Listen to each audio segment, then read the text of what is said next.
poison but tasty. Yeah, people say run, don't walk away. Yeah, she's sweet but a psycho, a little bit psycho. At night she's screaming, mama, mama, mama. Assalamualaikum warahmatullahi wabarakatuh. Selamat pagi dan salam sejahtera untuk kita semua. Perkenalkan, nama saya Niki Malak. Saya mahasiswa dari program studi pendidikan bahasa Indonesia. Di pagi hari ini saya akan membawa materi yang berjudul Satuan Dasar dalam Sintaksis Bahasa Indonesia. Satuan konsep dasar dalam sintaksis. 1. Kata satuan bahasa terkecil yang memiliki makna. Contoh: makan, buku, besar. Frasa, satuan bahasa yang terkecil dari beberapa kata yang berfungsi sebagai satuan kesatuan. Contoh: buku besar, makan nasi. Klausa, satuan bahasa yang memiliki struktur subjek predikat yang lengkap. Contoh: saya makan nasi, dia belajar bahasa Inggris. Kalimat, satuan bahasa yang memiliki struktur yang lengkap dan dapat berdiri sendiri. Contoh: saya makan nasi goreng, dia belajar bahasa Inggris di sekolah.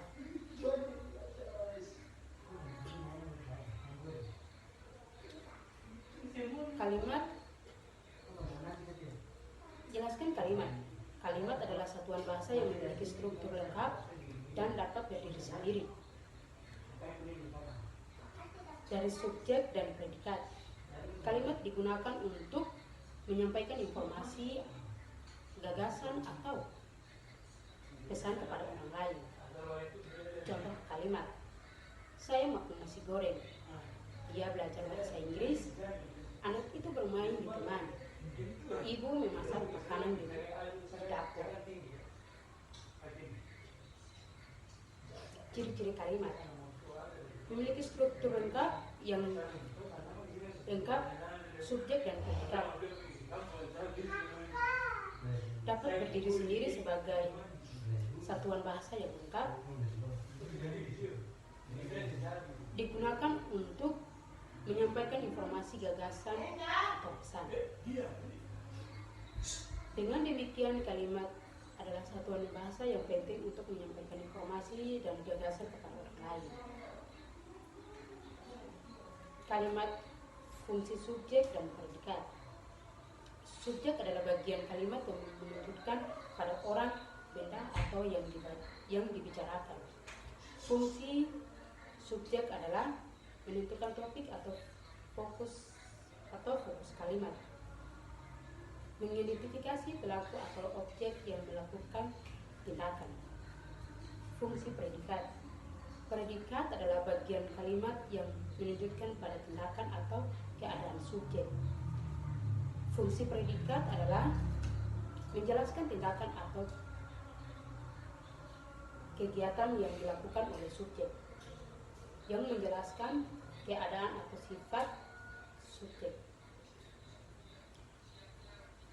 Contoh kalimat: anak itu makan nasi goreng. Subjek adalah anak itu, menunjukkan pada orang yang dibicarakan. Predikat adalah makan nasi, menjelaskan tindakan anak itu.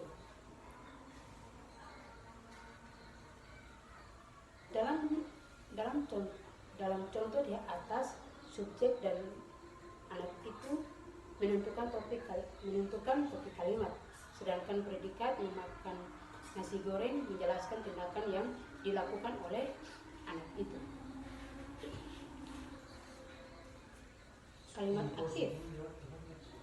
Kalimat aktif adalah kalimat yang subjeknya melakukan tindakan atau aksi. Dalam kalimat aktif, subjek adalah pelaku tindakan. Contoh kalimat aktif: anak itu memecahkan gelas. Subjek adalah anak itu, pelakunya tindakan. Predikat memecahkan tindakan adalah yang dilakukan. Kalimat pasif. Kalimat pasif adalah kalimat yang subjeknya menerima tindakan atau aksi. Dalam kalimat pasif, subjek adalah objek dan dikenai tindakan. Contoh kalimat pasif. Gelas itu dipecahkan oleh anak itu.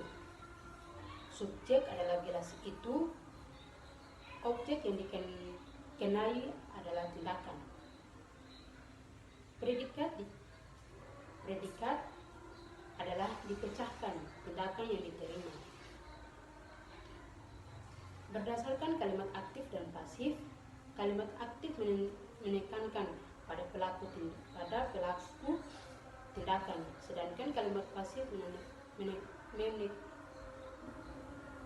menekankan pada objek yang dikenal tindakan. Kalimat pasif menggunakan predikat aktif, sedangkan kalimat pasif menggunakan predikat pasif dengan awal di atau ter.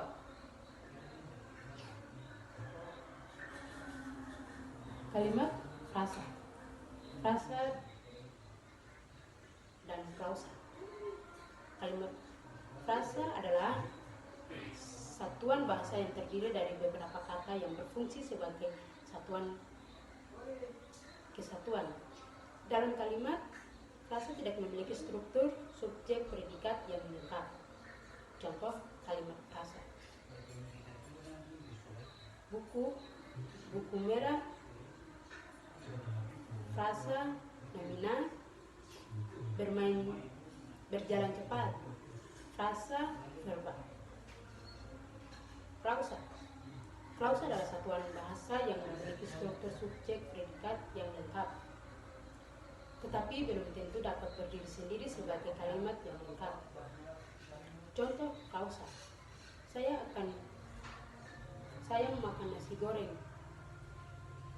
Klausa adalah utama. Karena saya lapar, klausa adalah anak. Berdasarkan frasa dan klausa.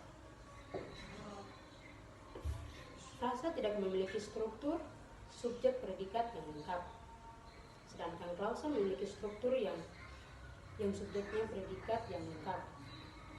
Frasa tidak dapat berdiri sendiri sebagai kalimat yang lengkap, sedangkan klausa dapat berdiri sendiri sebagai kalimat yang lengkap jika merupakan klausa yang utama. Kalimat tunggal. Kalimat tunggal adalah kalimat yang memiliki satuan klausa utama dan tidak memiliki klausa anak. Kalimat tunggal memiliki struktur yang sederhana dan dapat berdiri sendiri sebagai kalimat yang lengkap. Contoh kalimat tunggal. Saya makan nasi goreng. Dia belajar bahasa Inggris. Kalimat majemuk. Kalimat majemuk adalah kalimat yang memiliki lebih dari satu klausa, baik klausa ataupun klausa anak. Kalimat majemuk dapat berupa kalimat majemuk, seterah, atau kalimat majemuk bertingkat. Contoh kalimat majemuk. Kalimat majemuk seterah. Saya makan nasi goreng dan dia akan pisah. Memiliki dua klausa utama yang sentral. Kalimat majemuk bertingkat. Saya tidak pergi ke sekolah karena saya sakit. Memiliki klausa utama dan klausa anak yang dihubungi dengan konjungsi subordinatif karena beberapa perbedaan kalimat tunggal dan kalimat majemuk. Kalimat tunggal memiliki lebih dari satuan klausa. Kalimat tunggal memiliki struktur dan sederhana, sedangkan kalimat majemuk memiliki struktur yang lebih kompleks. Sekian dari materi saya di pagi hari ini yang saya tutup saya mengucapkan terima kasih. Assalamualaikum warahmatullahi wabarakatuh.